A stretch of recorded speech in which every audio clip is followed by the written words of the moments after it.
Bismillahirrahmanirrahim. Nama saya Ali Mahalu, saya wakil Universiti Sains Malaysia.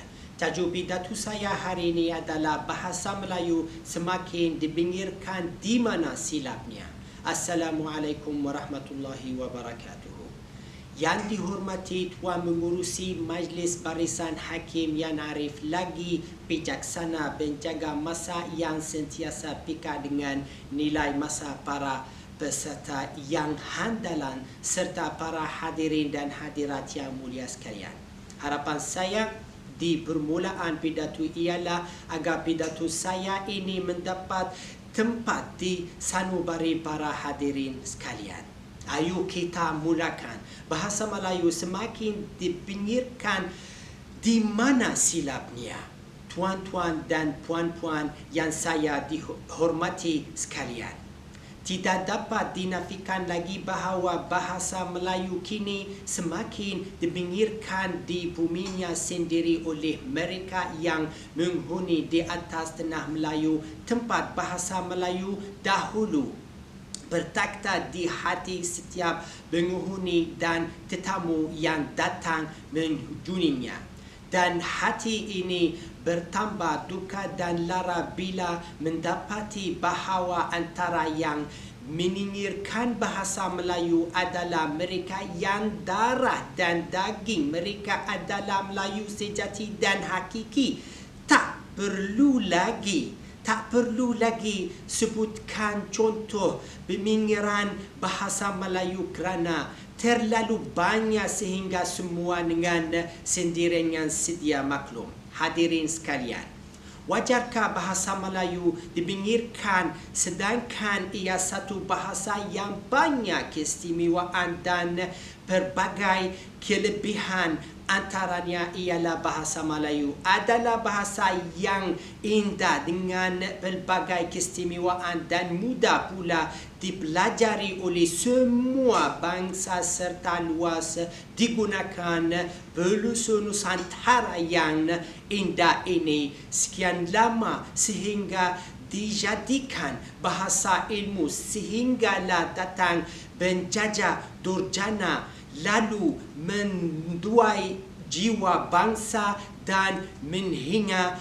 pertiwi tercinta anugerah ilahi yang Maha Esa.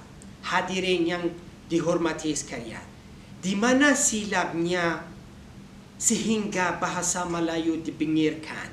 Antara sebab bahasa Melayu semakin dipinggirkan ialah pertama, bahasa Melayu dipinggirkan sebab dirasakan bila cakap bahasa Melayu jadi mundur tidak maju. Padahal maju atau mundur bukan terletak pada bahasa tetapi terletak pada tingkah dan laku serta pengetahuan. Kedua, bahasa Melayu dipinggirkan sebab tidak ada kesungguhan daripada pihak pemimpin di semua peringkat, terutama pihak atasan untuk memartabatkan bahasa Melayu dengan contoh teladan dan penggunaan harian terutama bila bersian dan diwawancara di khalayak ramai. Ketiga, bahasa Melayu dipinggirkan sebab kita di rumah tidak ajar dan tidak gelakan anak-anak kita guna bahasa Melayu serta menyuruh mereka mendalaminya serta meningkap keindahannya.